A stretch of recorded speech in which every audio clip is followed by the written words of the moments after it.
Hey guys, what's up? Scottish Duck here, once again. How do you like the changes? I'm not a fan of them myself, actually. Especially the beard. I didn't mean to take this much off, okay? My razor was like set to too close and I was just like, oh fuck. No, I'm gonna have to do it all over, aren't I? I'm growing it back. I'm gonna grow it back, but yeah, bear with me on that, if you wouldn't mind. Anyway, I think this is my first video of 2018, so Happy New Year to yous all. And I haven't done a video yet, and we're what, like nearly 2 weeks into it? Well, ish, I don't know. And I want to do something that's a little bit generic, admittingly. And really, it's not like, okay, you've read the title. This is my like collection of game strategy guides, okay? It's not even really a big pile, but I'll tell you what it was. My folks are moving house, okay? And I basically had to go over there at the weekend and grab a bunch of stuff that I want to keep, that I don't want to get flung out, that was still there before I moved into, you know, this flat. And I came up with a few things, you know, like a few little gaming related stuff, a few like personal things to me. But I also came across a list of like gaming strategy guides, and yeah, it's not a big collection, but let me tell you, looking through each and every one of them is mega nostalgic, okay? And I'm just like, fuck it. I want to share it with everybody else. So let's get right into it, shall we? Like I said, this will probably be a very short video, but we're going to go over them anyway. Right, first up, this is the Resident Evil Code Veronica strategy guide right here. Now, this is Resident Evil Code Veronica X, which was the PS2 version. I obviously had like the Dreamcast version. I've said like many times before that this is without a doubt my favourite Resident Evil game, one of my favourite Dreamcast games ever, quite frankly. Love it to death. Very... in fact, yeah, I did a video on how I kind of hate the fact that it's such a conflicting opinion of a game, but yeah, it's got like character profiles on all the, well, characters. I know Resident Evil's never been like a massively story-based game, but I was like really obsessed with checking all this shit out, I'm not gonna lie. One cool thing, I suppose, was like right here at the end, it's like restricted access bonuses and secrets, and you literally had to rip it open in order to see it.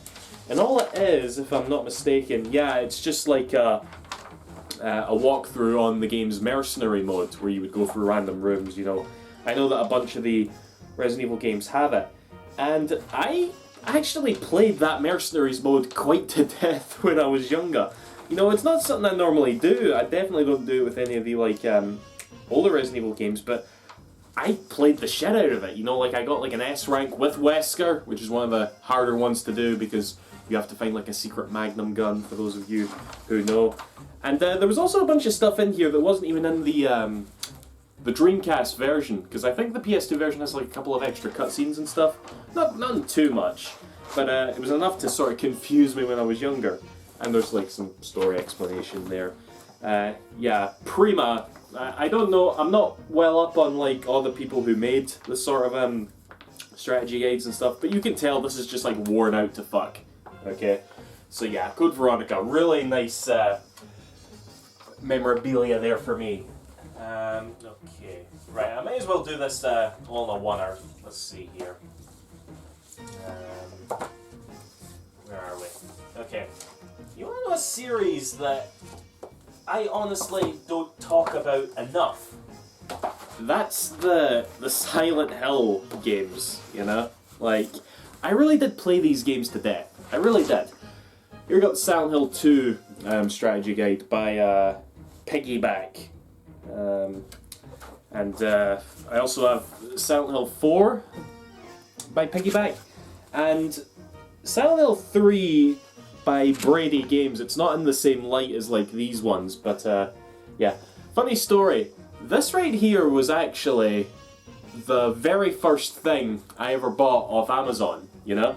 And I remember at the time, I didn't quite get Amazon at the time, so my stepdad, he gave me like, I said to him, hey, I want to buy this, but I guess I need like a bank card, can I use yours? And he was really apprehensive about it.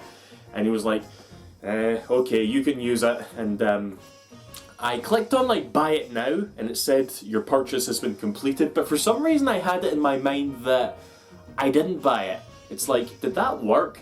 So I remember I logged back in and hit buy it now again, and sure enough I got 2 of these sent to me.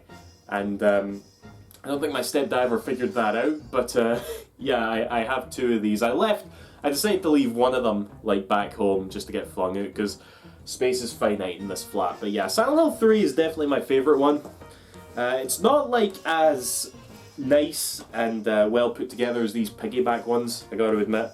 But yeah, it's just like a walkthrough obviously of the game and stuff, and all that jazz was still quite helpful. I didn't like, I got like all the endings in all of these games, by the way. I definitely remember Silent Hill 2 specifically. Just like all the weird conditions you had to like make to get the endings and stuff, like getting the rebirth items, to get the rebirth item one and stuff. All the like different things that you had to do in order to like satisfy the invisible stats. Like if you wanted to get a certain ending, you had to like hit Maria. As sometimes when you were escorting her around Silent Hill, you know, little things like that. And of course the very infamous dog ending, which I also got, which was cool. But yeah, definitely played a lot of Silent Hill 2, for sure. And yeah, Silent Hill 4, this one's a bit of a love-hate game, as many of you know, but I really liked it. Not too much to say beyond that. Even though I did get all the endings for Silent Hill 4 as well, I probably have like the least memories of it, you know? It was just one of those things, you know, probably because I could tell even at the time that it was a game that wasn't as good. But yeah, Silent Hill, I really am a big fan, okay? I don't say it enough. And there's not really been like a game that I really liked outside of like the first 4. The only exception is probably Silent Hill Shattered Memories. I liked that game. That game was alright, but every other one of them was just like, yeah. But yeah, whatevs. Okay, next, another one from Prima. Soul Reaver 2. Probably not even a game that requires a strategy gig that much, quite frankly. There's really not much to Soul Reaver 2 at all. I mean, obviously there's like puzzle solving and whatnot, so I guess you got that. But there's really not much in the way of like secrets and stuff, you know, there's nothing really like amazing to find in this game, at least not from what I remember. But you know, you got like details of the story and all that, because yeah, I really don't think there was anything like the glyphs that you could get in the first game. There was really nothing on that level with this one. It was just, you got to the end for a relatively linear game and that was it, you know? I guess there was like, oh yeah, I'm just looking at the end here. You get a code to unlock bonus material, which was like, quite cool at the time, but yeah. I definitely love Soul Reaver as well, another one of my favourite games, which is kind of a running theme here, isn't it? Okay, next we have a couple ones by Piggyback again. Again, these ones were just like really well put together. Jak 2 and Jak 3. Two that I definitely, games that I definitely played the shit out of, that's for sure. I remember Jak 2 specifically, like, using this to try and find like all of the precursor orbs that were scattered around the game. And I still didn't find all of them as well, you know? Like, hold on, let me just... right here at the end, you've got like a keys section. I'm not doing this well, but it's just like a way that you can have it like that as you're reading it, just in case you want to see something. It's pretty neat. It's pretty neat. But yeah, once again, like a big, like all of the like challenges you can do throughout the levels. You've got like all of the things listed here in helpful detail, you know. Even like a little translation for the language that they use in the Jak games, you know? Yeah, I definitely looked at this one a lot.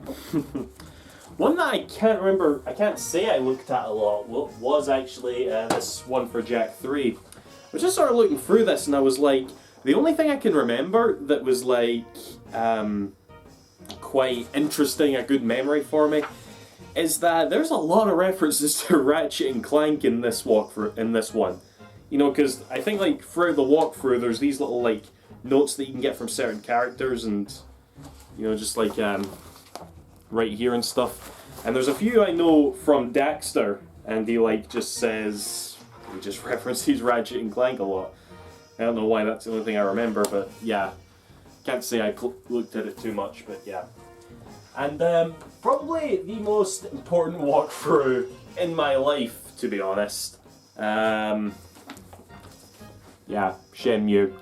I remember I bought this out of a Virgin Megastore back when they were around. And yeah, easily the most nostalgic. Just looking through this was like what made me want to come out and just do this video. Every page I can safely say I looked at so much. And there wasn't even like, this one wasn't even like too entirely accurate. I mean, it says right there, where does it say it? 100% unofficial, which always like had me going, why would you claim that you're unofficial like that and not really be sort of as reliable? I don't know, but yeah, I look, just like I'm just looking through it, the new basically, and yeah, like I said, there was even some things that they didn't explain too well throughout the game, if I'm honest. Yeah, it's just everything's here, you know. Just it was the one that I looked at the most. Okay, it was. I'm not being comprehensive, and they've also got like screenshots, I guess, from the Japanese version because he's holding a can of actual Coca-Cola in this screenshot. But those are just the sort of things that I would always question, you know. I'm sure if I look through this enough, I'll eventually like find something that. Oh God, some of these pages are sellotaped together. I guess I looked at it a lot, honestly. Yeah. I'll leave it there. I'll leave it there. It was yeah. Shenmue. Actually, this came with a poster as well, which is not on the wall in this room, but it is actually, I've got it in a cupboard somewhere because it is I used to have it like in my old room. Some of you might remember. I don't think it was like specifically in the background, but it was definitely there in some of my other videos. But it's been really fucked up. In fact, fuck it, be right back. Here we fucking go. Double-sided, you got Rio and Shenmue here, and a big one of Rio here. I don't know how you can get a poster this fucked up. Every corner is like ripped or like got too much blue tack on it. Even down the middle is completely sellotaped. Like, how do you fuck up something that's on your wall all the time this bad? Okay, it doesn't make any sense. But yeah, this came from that strategy guide, and even though it's completely fucked, I'm not fucked throwing it out. So yeah, a really short video there, guys. All I did was ramble, but what do you expect? Yeah, Happy New Year. See you after. Thanks for watching. Bye bye.